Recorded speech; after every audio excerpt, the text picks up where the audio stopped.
Hola, good afternoon, everybody. How you guys doing?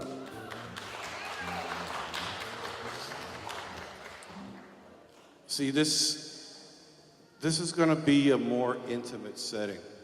I'm actually introducing myself. Yeah, there you go. I'll do it like I do it on the radio, every Sunday morning. Good morning, everybody. You know, you've been to places where you actually read signs that, in order to play it safe. Some establishments have signs that direct you to do or not do things. Okay, just for the sake of this particular engagement, there's no signs that says that we bite or don't feed the animals or anything like that. So we do have tables that are empty up here. Actually, and they're not bad. This is not going to be something that's going to be really loud and piercing to your ear. So if you feel like filling these chairs up, it would be very nice. So don't be afraid. Okay, on that note, good afternoon, everybody. My name is Henry Brun. I want to thank you for being here today with us here. This is the last of the summer brunch series.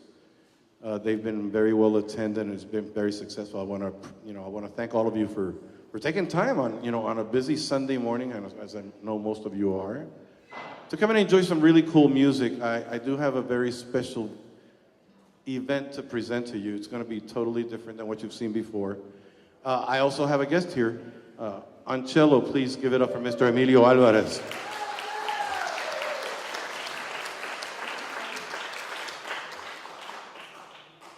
I decided that, it would be very cool to do something different and actually bridge the myth of secular and legit music and bringing, a dear friend to do that with us. We were rehearsing yesterday and it sounded pretty. My wife tells me, oh, that sounds very pretty. And on that pretty note, let's go ahead and get started. On guitar, please give it up for Mr. Robert Garcia from San Antonio. Affectionately known as Roro, so you can call him Roro and he'll respond. On cello, like I said, from San Antonio as well, Emilio Alvarez.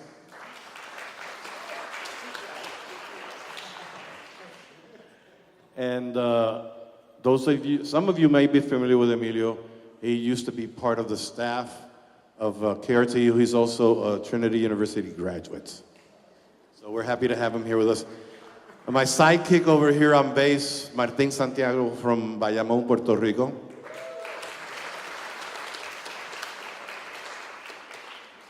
When I hired him, my life has not been the same since. at many levels.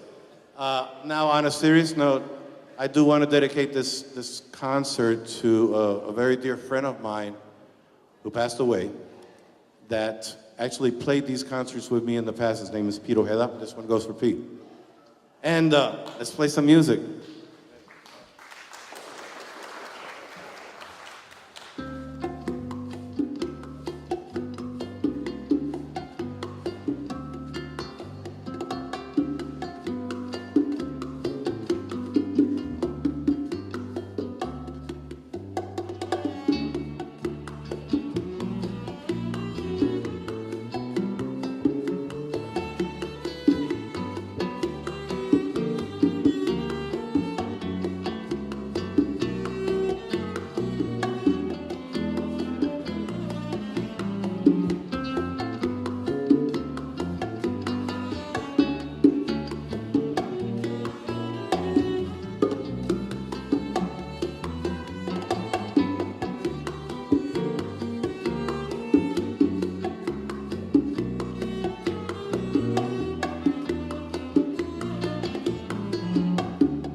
Sounds pretty, right? Different, very different, but it's even more soothing than what the music is. You know, it just creates a whole different feel. While we're having fun over here, those guys are just having fun over there. That's what it's all about. Yeah. All right. Of course, that was a classic jazz standard by Joe Beam. Many of you are familiar with his music. It was a body of work from Brazil. Now we're jumping all the way to Spain. We're going to be playing a song from Paco de Lucia. It's titled Entre Dos Aguas.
Thank you.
Thank you. Thank you so much. Gracias. Caravan. Uh, everybody credits Duke Ellington for that composition. It's actually recorded for the first time in 1936. Now, back in the day of the big orchestras, your Ellingtons, Spacey's, Goodman, and the list goes on. Everybody had a staff writer in the orchestra. So if there was a new composition that would come about, they would sit down and sketch it out and then give it to the staff writer. Now, the interesting part about it was that everybody would get credit. Sometimes they would forget the guy who actually wrote the song. And the person who really wrote Caravan, his name is Juan Tisol from Vega Baja, Puerto Rico. And some of us in the Latin jazz arena that are passionate about what we do, we make sure that everybody knows. That was Juan Tisol who wrote that song. And Duke took credit because it was part of his catalog. But, you know, it's okay. As long as they remember Tisol, I'm okay with that. All right, so now we're going to jump to Cuba, 1947. And we're going to play this song. The composer is Osvaldo Farrés. And the composition goes like this. You'll recognize it.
Thank you.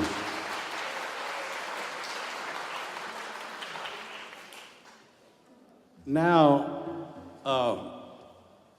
I've always made it a point anytime I bring in a new musician into any one of my configurations, I try to change things around so the person would feel at home, at ease, relaxed, and create a comfort zone. And that includes having a voice and an opinion,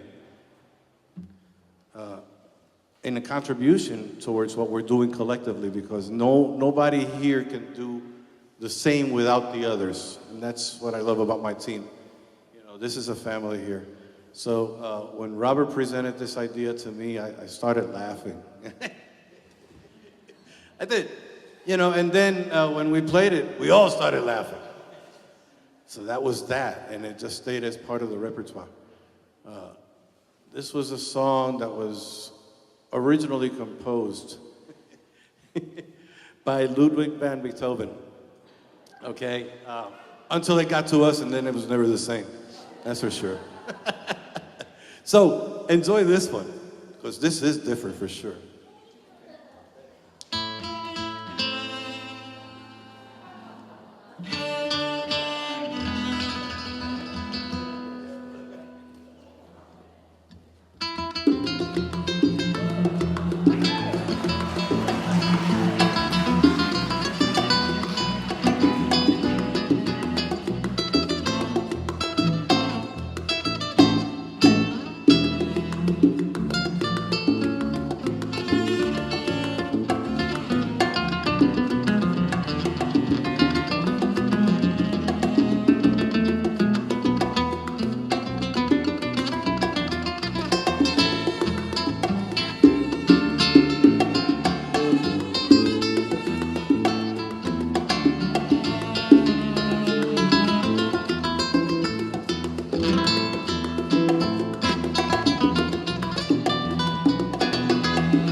See, if Beethoven was alive today, he would approve of this, you know? I would have introduced him to jalapenos and enchiladas, and he would be digging it. He would. I know for that. All right. So let's get a little bit more serious now. 1953, this song was composed by Luis Demetrio and Pablo Beltran from Mexico. And you know, one thing I do pride myself, I do it in my show, I do it on my performances, whenever I have a listening audience, to inform people of where these songs came from. You know, during the 40s and 50s, we had an incredible amount of music that came from the Caribbean, Cuba, Puerto Rico, Mexico. And a lot of the musicians from the United States would go out there and bring these music, you know, these ideas with them and perform them over here and call them their own. You know, I don't want to call it plagiarism because that's a pretty serious accusation. But indeed, a lot of that happened. And now many of these things, and most of us that are in the business of doing things right, are rectifying these situations. And it's okay because, you know, let's give credit to everybody. They took that song and they popularized it in the United States and probably abroad. So it's not about giving credit to what happened, it's giving credit to the person who actually started it all. And that's why I take the few seconds to mention the names. So we're gonna play this song for you, and I know you'll recognize this one. Now, remember, Luis Demetrio, Pablo Beltrán, Mexico, 1953. It goes like this.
Thank you, thank you.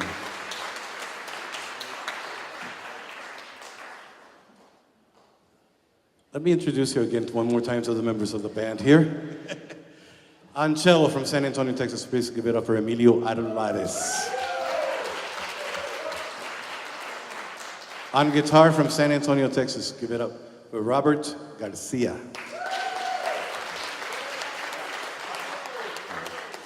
Affectionately called Roro. On bass from Bayamón, Puerto Rico, give it up for Martín Santiago Correa.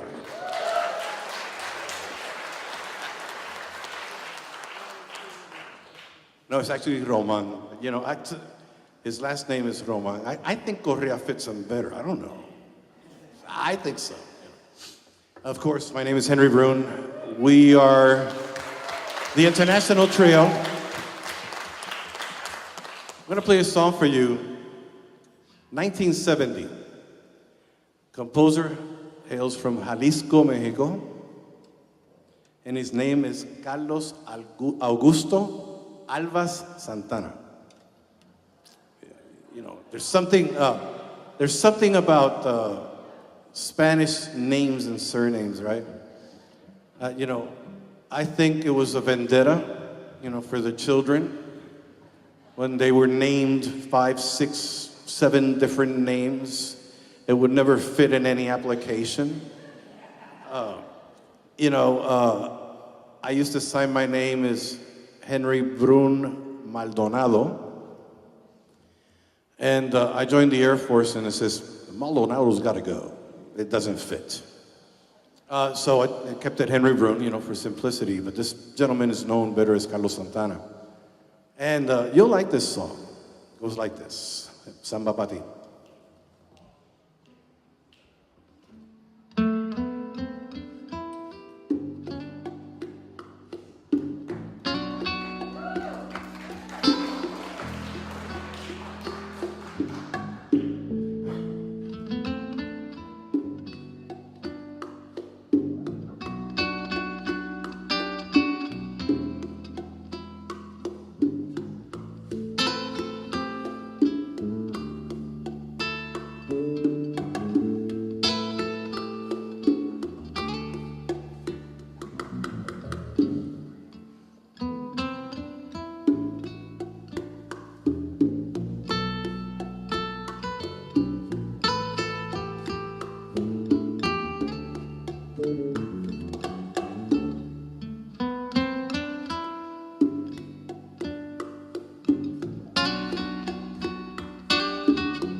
Thank you, thank you. Give yourselves a round of applause. Such a beautiful audience.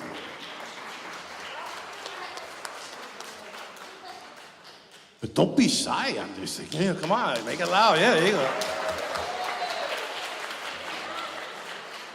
Again, I do want to take this opportunity right now. I want to thank the McNay, Richard Asti, the director, executive director, Julie McGarrett, and all the wonderful staff here because of, first of all, allowing us to have the venue, such a beautiful venue for a concert like this.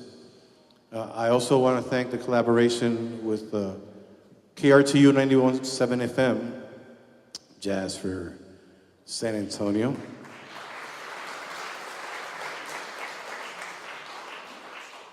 Monica, who's up in the front, manning the front desk. How many of you are members of... That's a great time. How many of you are not members?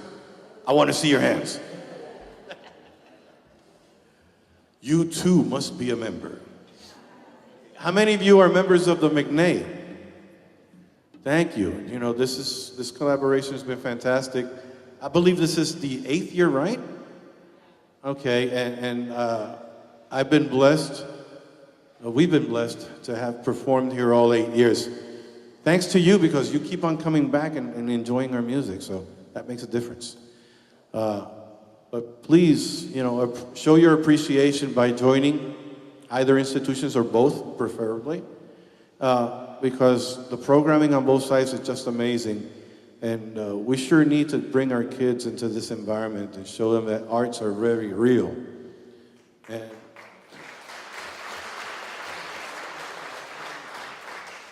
And we're missing so much of it in the schools nowadays, so, you know, whatever we could do to replace that void, follow that direction and you won't regret it.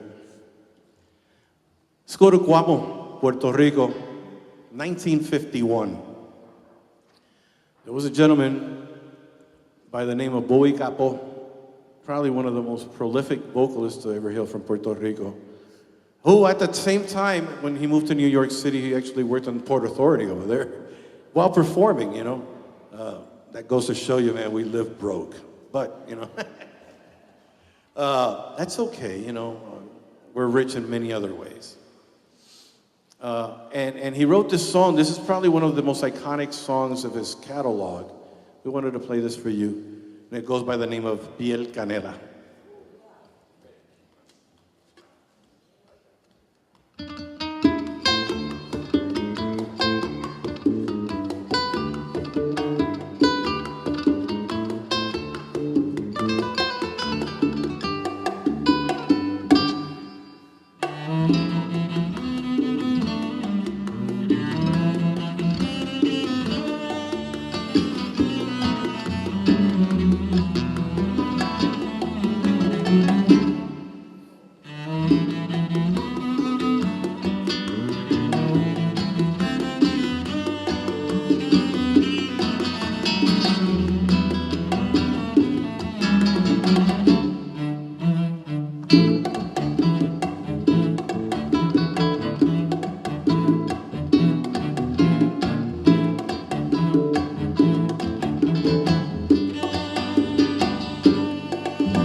Thank you, thank you.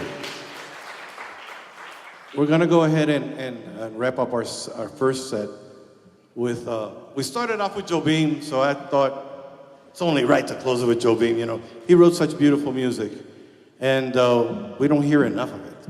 I don't, I know for a fact. So every opportunity I have, I tune him in because there's so much sentiment behind everything he did, you know.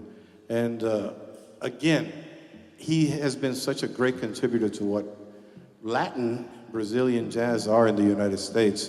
It's only right to, you know, to give credit where credit is due. So this particular song, he wrote in 1962, and it goes by the name of Girl from Ipanema. And you know that song. Now, with, of course, a little twist here. We're gonna take a short break after the song. I do have CDs for sale here. We're doing them at an incredible rate just because it's the end of summer. So anybody wants to take music from us, you know, they're $5 each. You can't get better than that.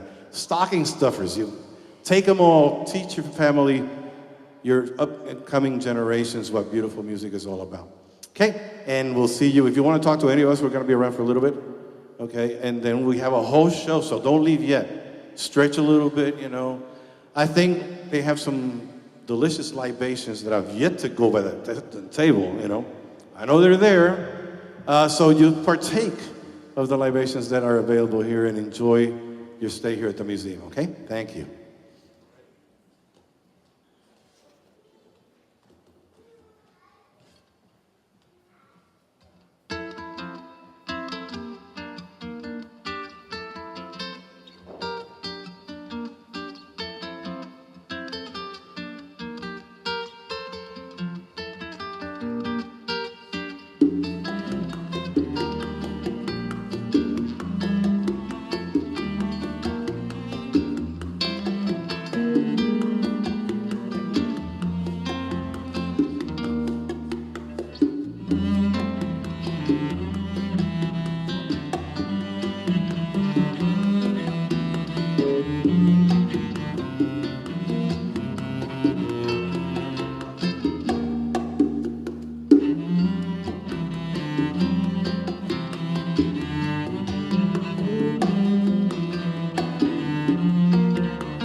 Thank you.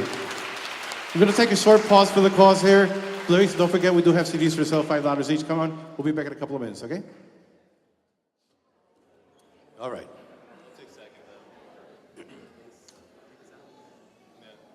Are you guys ready?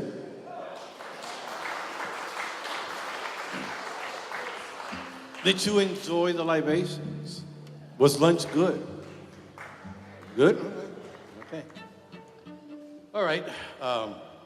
Again, thank you for all of you that purchased some of our CDs.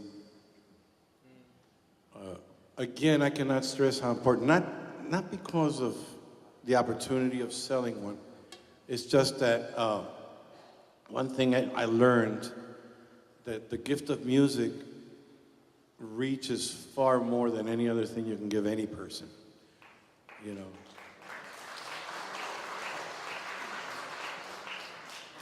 And compared to the garbage that we have to contend with, that they call popular music today, it's scary if you think about it, you know. Say, I have my granddaughter and say, oh my God, I don't want her listening to that. I remember when I was younger, I'm still very young, I started playing, you know, when I was a toddler. But there wasn't such an audacity and vulgarity on the radio as it is today. You know, and if you don't believe me, most of you have some satellite or cable radio channels, right? Tune in to one of those urban stations and you'll know what I'm talking about. You know, makes me want to take my granddaughter and lock her up and say, that's it, you're not going out, no more. Because I don't want to even imagine what your boyfriend might look like when you have one, which will be a very long time from now.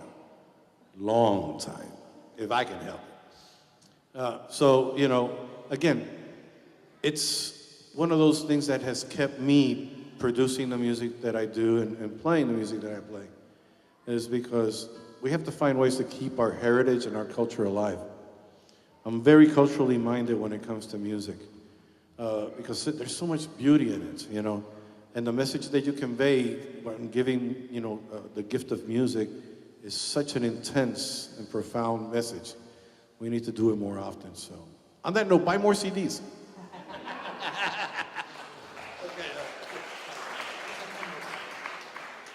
That was a sales rap if I've heard one. No, I mean, all kidding aside, really. That's what I love to give my kids. And they understand where I come from. You know, I want to give you something good, something that will last. Let's go to Brazil, 1959.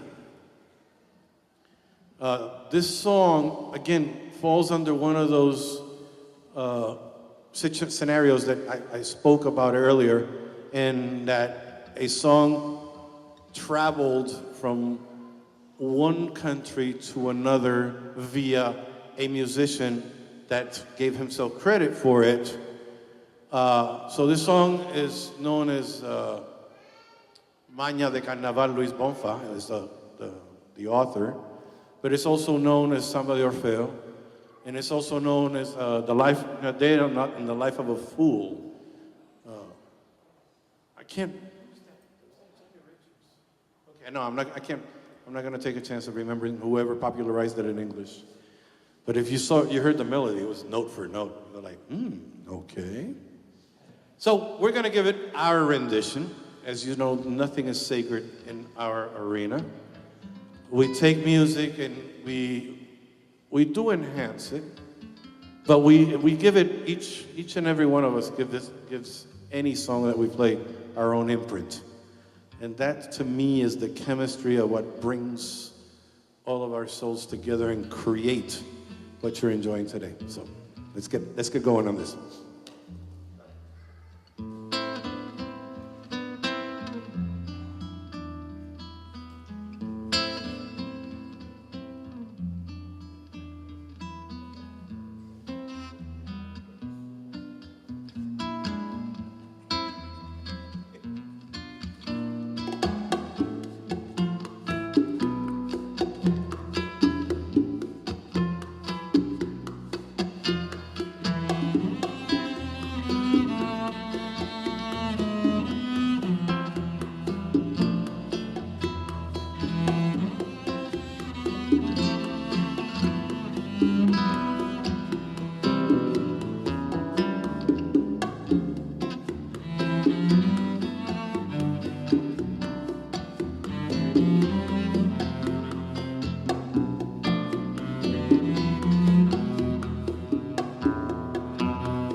Thank you.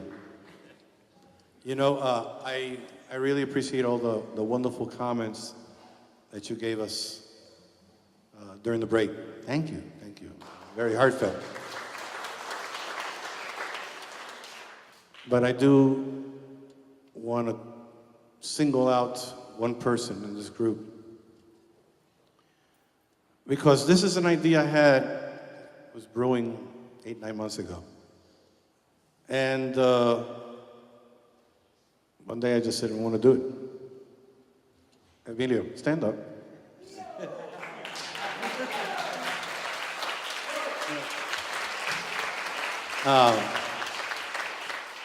And he has his beautiful parents here with us in the audience. Please stand up. Go ahead, go ahead, go ahead. Be proud of your son, because he's doing fantastic.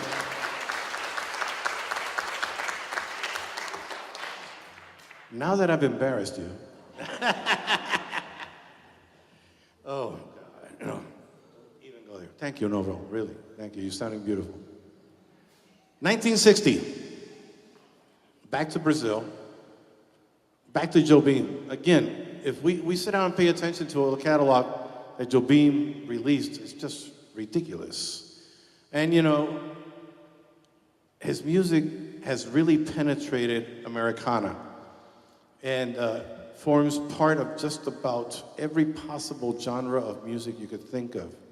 From TV to motion pictures, to even to urban music, you will find little snippets of his music that have been introduced into loops and things like that. But I'd rather take the real deal instead of hearing bits and pieces.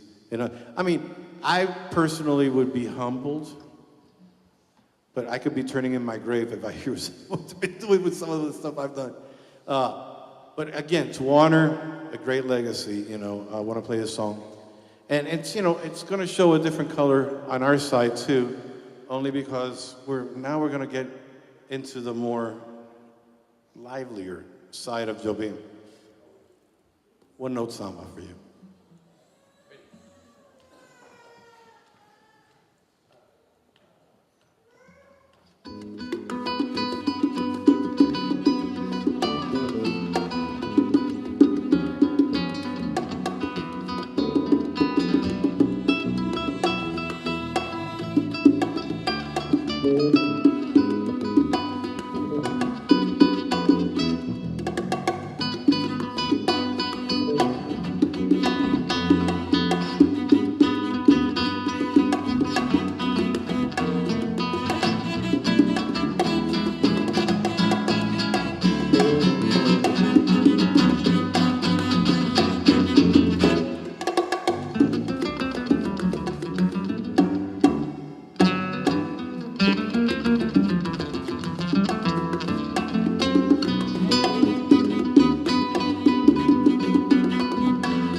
Thank you.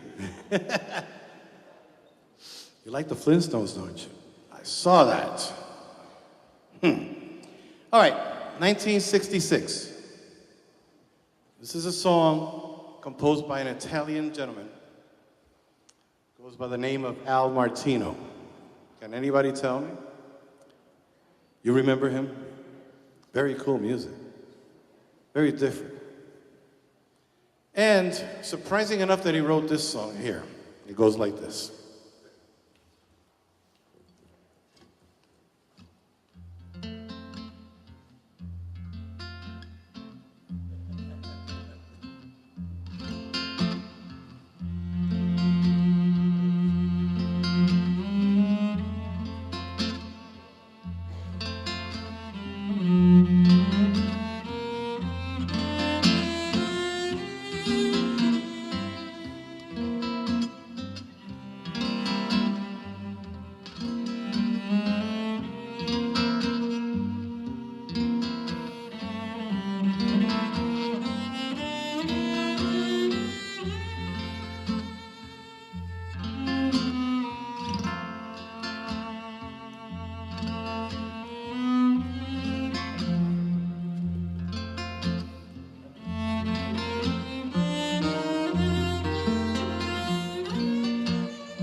You know,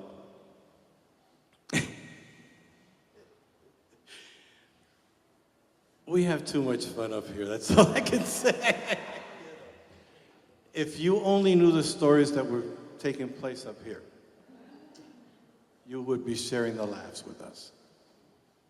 But I have to be conservative and sometimes a little bit selfish and save some of those stories for us over here.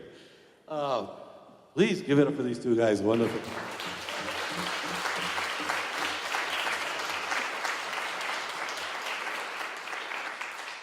1971, the beginning of an incredible decade of music, you know. To me, the 70s were just over the top. And some amazing groups,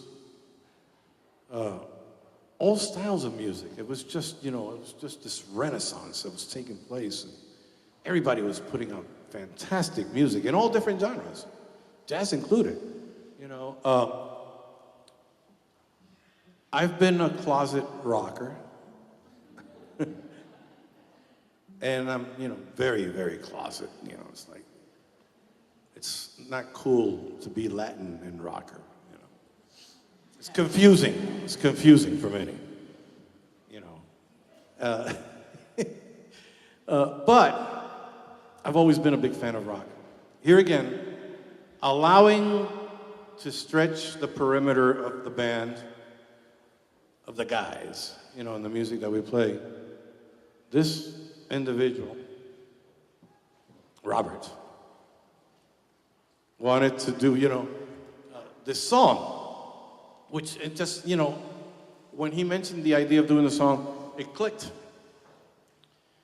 Here I am playing high society, sophisticated events. And, you know, when the juice is flowing, people just cut loose. And you always have that one character who comes up, hey man, do you know how to play Freebird? Or Stairway to Heaven? You know, and I'm like, oh my God, what is wrong with you? Until Robert told me, hey, I have an idea. And I said, vengeance is sweet. So we're gonna do this, you know. Jimmy Page and Robert Plant wrote some incredible music, you know. Though my favorite album of Led Zeppelin was Led Zeppelin 3, Whole Lotta Love. Yeah, that's the real deal. But they did release a song, subsequent album, the fourth, I believe. And I'm like, yeah, man. A little soft, but it didn't stay there, you know? So continuing that legacy of that one song we're gonna play for you right now.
say, everything is possible, right?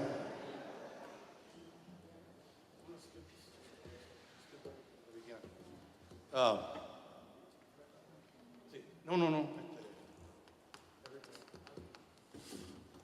Going again into that against the stream mentality and altering forms of music has always been a trademark in my book. You know, the beauty of taking a song and listening to it and transforming it into your own, taking proprietorship of the song, is a trait of great musicianship. I was taught by my mentors. You know, a good one of those mentors was Mongo Santa Maria for me, you know. Another one was Tito Puente.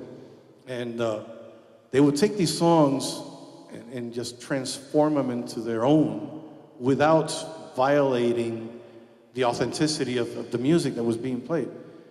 Now, Puerto Rico, you know, they're suffering over there. And I'm not talking about the hurricane, I'm talking about the music that they're listening to. It's taking a dive. It happens. It's cyclical. You know, the production of quality music is a cyclical process, you know. And when you reach that 12 o'clock movements there of great music, it's gonna go down. So, you know, they're moving along. So one rhythm that, you know, you can hear a lot over there is bachata, which is a folk style from Dominican Republic. And, you know, the thing is, if you become a critic of it, then they won't buy your records or listen to you. So at one point or another, we have to jump on the bachata bandwagon. And so I caved in and I said, okay, I'll do it, you know. Again, it was Robert, the new kid on the block, you know, trying to stir the pot and create trouble. So I said, okay, well, let's give it a shot. So we're gonna play this song for you here. This song actually, there's a gentleman that goes by the name of Gordon Thomas. You guys familiar with that name? Gordon Thomas from the United Kingdom. His name is Sting, okay? Yes, he does have a real name. You know, I asked him once, is Sting on your birth certificate? And he looked at me like, why do you ask? I guess, I'm sorry, you know. You gotta have a name. It's Gordon Thomas. So we're gonna play one of his songs for you. He did this really cool project, which was a crossover project. Actually, some great musicians, jazz musicians, participated in the project called The Police. You guys remember that? Okay, so how about we play something like that for you? Latin jazz style, of course. But again, just to be on the bandwagon so nobody will critique me and say, oh man, you're stuck up. We're gonna play some bachata for you.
Again, thank you. Thank you so much for being here with us. We have reached the end of our show.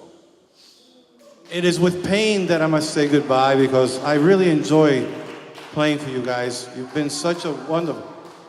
Oh, ya viene. Of course. Of course, we're going to play one more. Don't forget, if you like this music, tune in to my radio show every Sunday morning on 91.7 FM from 11 a.m. to 2 p.m., bringing you the latest, the greatest, the classics of Latin jazz and beyond from around the globe all the way to you. That's the Latin Jazz Brunch. How many of you do listen to the show? Raise your hand. Thank you. Okay. That's a good feeling. How many of you have my CDs? Okay. How many don't have them? Raise your hands. You can take them. All right. Let's wrap it up. Again, we got to listen to the youth at times, because occasionally an interesting idea might come across, so let's not be so stuck up saying that we know it all. So here again, Robert, the problem child of the group, he brings this idea to me. Roro, as we affectionately call him. Roro brings this idea to the group. And I snapped at the idea only because I say, I'm very proud of my heritage. I call San Antonio home. This is my culture here. My upbringing hails from Puerto Rico, the land of enchantment. Beautiful, beautiful music. And to me, the most beautiful music played that is not played enough is the folk music, la música jíbara. And I miss it. I crave it. Because a lot of people, the youths, as they say in New York, the youths think that you only listen to that music during Christmas. Well, that's when everything else is shelved and that's all they play in Puerto Rico. And Christmas starts over there on the 27th of July.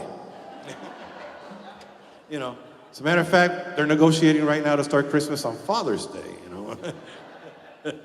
You're talking about an island, many years ago there was a survey made on the island, throughout the world. What's the happiest country in the world? And Puerto Rico won. See, everybody's broke, there's no work. The economy is horrendous. But my God, you can find a party any day of the week, any time of the day. 365 days of partying. There's 78 townships, 3 principal cities included, right? And every township has a fiesta patronal, a patron saint celebration. Okay, and the celebration is no less than 3 days. Now, economy is a little slow, so it's 3 days now. It used to be 7. 78 towns, 78 cities, 8 days of partying. My God, do you rest? No. There's nothing else to do. There's no work. The malls are packed all the time. And there's a saying in Puerto Rico, like they say, la última cuenta la paga el diablo. It's a very strong philosophy. I'll translate that, and how can I politely translate that? Let the devil pay the last bill. How about that? But I just thrive on going to the island. To me, every time I go over there to work, it's not work, it's like a boost of energy, I just reinvigorate myself listening to folk music. So this problem child, Roro, brings me this Neil Diamond song. I'm going, are you serious now? But I said, I caved in, of course. You've got to support the youth. And I said, okay, let's do it. Martin and I heard it, so I said, hey, man, this feels like this. And he looks at me and he nods in approval. So, okay. So we're going to do it in the form of aguinaldo for you, okay? Enjoy this one because it's really, really special to us, too. Robert doesn't know it, but we love the song just because we're able to play our roots music in this kind of a forum, which is seldom heard. Thanks a lot. Have a wonderful Sunday afternoon. Keep on supporting KRTU 91.7 FM. My show, please. And support the McNay. This programming is just fantastic. Support yourselves. Thank you for sharing culture with all of them, okay?